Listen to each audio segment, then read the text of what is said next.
السلام عليكم ورحمة الله. مرحبا بكم في قناة عالم غزلان أم طه في فيديو جديد ووصفة جديدة. كنتمنى إن شاء الله تنال إعجابكم. الناس اللي أول مرة غادي تزور القناة ديالي كنتمنى ديال الاشتراك للقناة والإعجاب بالفيديو، وما تنساوش تفعيل الجرس باش ديما يبقى يوصلكم الجديد. ولأي ملاحظة أو استفسار خليوا لي تعليق أسفل الفيديو. وصفتنا ديال اليوم هي عبارة عن طبق رئيسي مثلا إلا كانت عندكم شي عراضة أو شي مناسبة وكنتو حايرين اشنو توجدوا. هاد الطبق هذا كي صراحة تيجي زوين بزاف. نبداو على بركة الله. بسم الله. هنا عندنا 7 دجاجات منقين مزيان ومغسولين بالملحة والحامض والسكينجبير. القياس ديال الدجاج نتوما كيبقى على حسب عدد الافراد اللي عندكم. غادي ندوزو دابا غادي نحضروا الشرموله باش غادي نرقدوا هاد الدجاج. غادي ناخذوا جوج ريوس او جوج كركوبات ديال الثومه. غادي نحكوهم هكا في الحكاكه وغنضيفوا عليهم معلقه كبيره ديال الهريسه وجوج معالق كبار ديال السكينجبير ومعلقه كبيره ديال البزار ومعلقه كبيره ديال التحميره وجوج معالق كبار ديال الخرقوم البلدي والملحه على حسب الذوق لان الدجاج اصلا مغسول بالملحه. وغادي نضيفو 6 المعالق كبار ديال لاموطارد وتقريبا 4 المعالق كبار ديال الزبده. غادي نحركو هاد العطريه كامله مزيان وعاد غادي نشرملو فيها الدجاج ديالنا.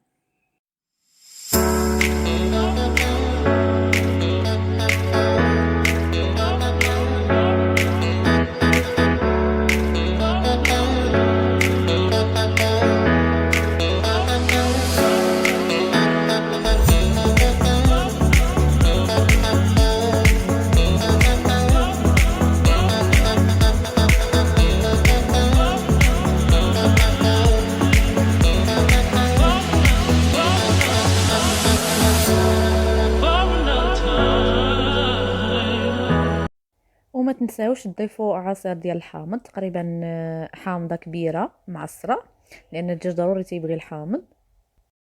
صافي دابا غادي نحاولوا نشرملوا الدجاج ديالنا من على برا ومن الداخل ونحاولوا ندخلوا العطريه من تحت الجلده باش يجي الدجاج شارب العطريه ويجي بنين. هاد الدجاج هذا كاينين جوج طرق ديال الطياب ديالو. كاينه الطريقه الاولى هي تقدروا انكم طيبوه في الكسكاس يعني تبخروه من بعد ما يطيب غادي تدهنوه بالزبده والتحميره وتدخلوه الفران يتحمر. وكاينه الطريقه الثانيه اللي هي هذه اللي درت انا هنا انكم كتدخلوه من الاول يطيب في الفران حتى هي كيجي زوينه يعني في كلتا الحالتين تيجي زوين. غير هي اهم حاجه في هاد الدجاج هذا انه خاصو ضروري يترقد على الاقل يعني 2 سوايع حتى ل4 سوايع او يبات ليله كامله. يعني الا بات ليله كامله كان احسن يعني كيجي شارب العطريه مزيان. المهم نتوما على حسب الظروف ديالكم. وتقدروا مثلا الا نتوما كنتو باغينو العشاء لانكم ترقدوه في الصباح وفي العشيه عاد طيبوه كيف ما درت انا هنا. او لا الا كنتو باغينو مثلا الغداء ترقدوه بالليله قبل يعني يبات مرقد والغد في الصباح عاد طيبوه. صافي دابا من بعد ما كملنا الطرقات ديال الدجاج ديالنا كامل غادي نخليوه دابا على جنب. ومن بعد غادي ندوزو نحضروا العماره اللي غادي نعمروا بها هاد الدجاج.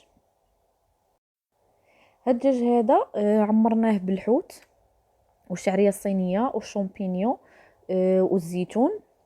تقريبا احتاجينا كيلو ديال الحوت مخلط فيه السوريمي بوزروق الكروفيت والكالامار. المهم نتوما ديروا اي نوع متوفر عندكم يعني ماشي شرط. وغادي نحتاجوا 500 غرام ديال الشامبينيون. غادي نجيبوا مقله غادي نديروا فيها الحوت ديالنا وغادي نديروه يطيب. ومن بعد غادي نضيفوا التوابل اللي غادي نحتاجوا فيها الملحه والبزار والتحميره والخرقوم البلدي وشويه ديال السكينجبير ما نكثروش بزاف باش ما يجيكمش مر. وغادي نضيفوا الهريسه ومطيشه الحك والثومه والربيع ومعدنوس مقطعين. صافي غادي نخليو الحوت ديالنا تيطيب. من بعد غادي نضيفوا الشامبينيون والشعريه الصينيه اللي كنت رطبتها من قبل، يعني خديت الماء طيبته مزيان خويته فوق الشعريه الصينيه، وخليتها تقريبا 5 دقائق حتى ارطابت، وصفيتها من الماء ودهنتها بشويه ديال الزبده باش ما تعجنش، وقطعتها بالمقص. صافي وغادي نضيفها على الخليط ديال الحوت والشامبينيون.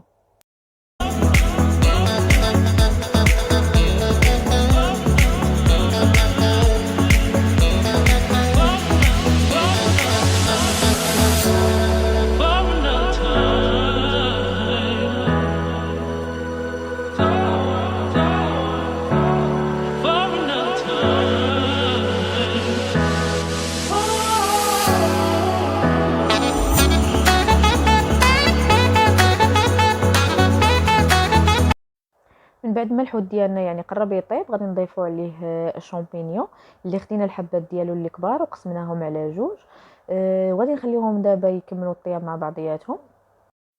تقدروا تعوضوا هاد الشامبينيون بالفطر الاسود المجفف اللي كنستعملوا في البسطيله، حتى هو كيجي زوين بزاف بزاف في هاد الوصفه. غادي تاخذوه تسلقوه في الماء، ومن بعد غادي تصفيوه وتقطعوه وتضيفوه على الحوت يعني بنفس الطريقه. وحتى الحوت يعني الا ما توفرش عندكم اولا نتوما اللي ما بغيتوش ديروه، كتقدروا تعوضوه بالقشيوشات ديال الدجاج يعني الكبده والقنصه. كنطيبوهم بنفس الطريقه، غير كنضيفوا حاجه وحده اللي هي البصله. كنقطعوها رقيقه وكنشحروها هي الاولى، عاد كنضيفوا عليها الكبده والقنصه، ومن بعد العطريه نفس العطريه اللي درنا في الحوت، عاد كنضيفوا الشامبينيون والشعريه الصينيه والزيتون، يعني كيف ما قلت لكم بنفس الطريقه اللي درنا لهاد الطياب ديال الحوت.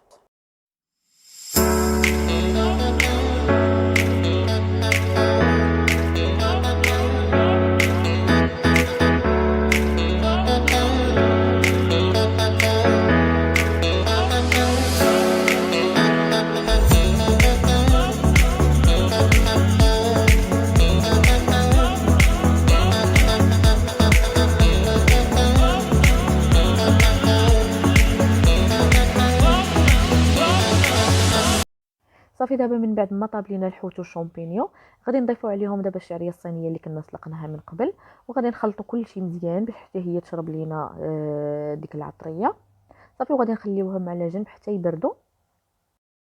وفي نفس الوقت غادي نكونوا خدينا الزيتون الخضر مقطع، غادي نسلقوه ونصفيوه ونخليوه على جنب. من بعد غادي نضيفوه على هذا الخليط ديال الحوت والشامبينيون والشعريه الصينيه.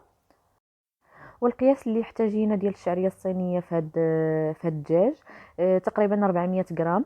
باش نسهلها معكم اكثر، كيف ما غتشوفوا معايا دابا في الصوره، يعني كل دجاجه غادي نحتاجوا وحده ديال هاد الشعريه الصينيه. صافي دابا من بعد ما وجدت لينا العماره غادي نضيفوا عليها الهريسه، نتوما على حسب الذوق ديالكم.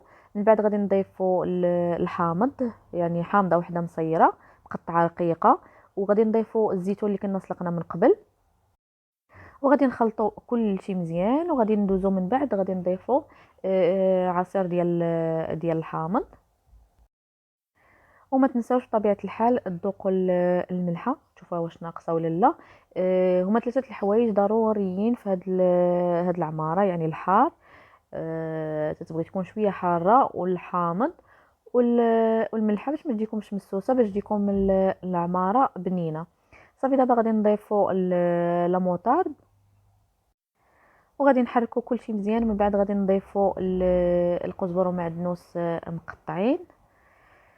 صافي وفي الاخير غادي ندوزو نعمروا الدجاج ديالنا.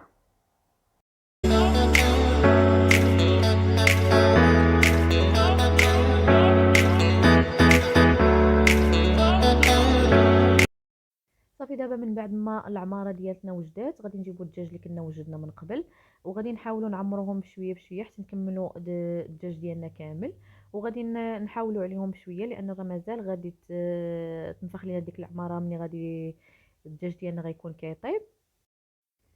صافي دابا غادي نبقاو غاديين بنفس الطريقه حتى نكملوا الدجاج ديالنا كامل في العماره. ومن بعد غادي نحاولوا نجمعوا لهم دوك الرجيلات ديالهم بالخيط، وما نساوش حتى ديك الجلده حتى هي نجمعوها بالكيردون باش ما تخرجش لينا العماره. من بعد ما كملنا الدجاج ديالنا كامل في العماره وجمعنا ليه الرجيلات ديالو وحاولنا اننا نجمعوا ليه حتى ديك الجلده بالكيردو. غادي نجيبو كيردو واحد اخر، غادي نحاولوا ندخلوه هكايا في الدجاج كيف ما كتشوفوا معايا في الصوره باش يدخلوا الطياب. صافي من بعد ما غادي نكملوا الدجاج ديالنا كامل بنفس الطريقه، غادي نحاولوا نخليو ليه الصدر ديالو هو اللي غادي يجي على الطاوه، يعني غادي يدخل يطيب على هذا الشكل هذا كيف ما كتشوفوا معايا في الصوره. ودابا غادي نغلفوهم ببابي كويسون من بعد بابي الومنيوم، غادي ندخلوهم الفران يطيبوا. صافي وما تنساوش مره مره انكم تقلبوا الدجاج باش تعرفوه واش طاب ولا مازال. وباش غادي تعرفوه راه طاب يعني فاش غادي تدخلوا فيه العود ديال الشوا غادي يكون ناشف، يعني ما غيبقاش يخرج منه الماء. ديك الساعه غادي نعريو عليه وغادي نخليوه حتى يتحمر. وما يحتاج انكم تدهنوه بشي حاجه باش يتحمر، لان ديك الشرموله فاش رقدناه راه فيها الزبده ولا مطارد والتحميره، عكس الا طيبتوه في الكسكاس يعني بخرتوه مع البخار وداكشي تينزل داكشي لتحت. يعني ضروري خاصكم تدهنوه بالزبده ولا مطارد والتحميره باش يتحمر. من بعد ما طاب لينا الدجاج كان هذا هو الشكل النهائي ديالو، رافقناه مع الخضره الباربه وخيزو والبطاطا والبروكولي، ودرنا حتى الروز مع المايس والطون، وزيناهم بالصريرات معمرين بالشعريه الصينيه والكفته والشامبينيون، وبلينيم اللي معمرين بالعماره ديال الدجاج اللي كانت بقات لينا. ورافقناهم بالزعلوك ديال الدنجال وبالتكتوكه ديال الفلفله والبصله، وضفنا عليهم حتى شلاضه ديال مطيشه واللوبيا المعلبه والبصله. صافي كان هذا هو الشكل النهائي ديال الطبق الرئيسي ديال اليوم.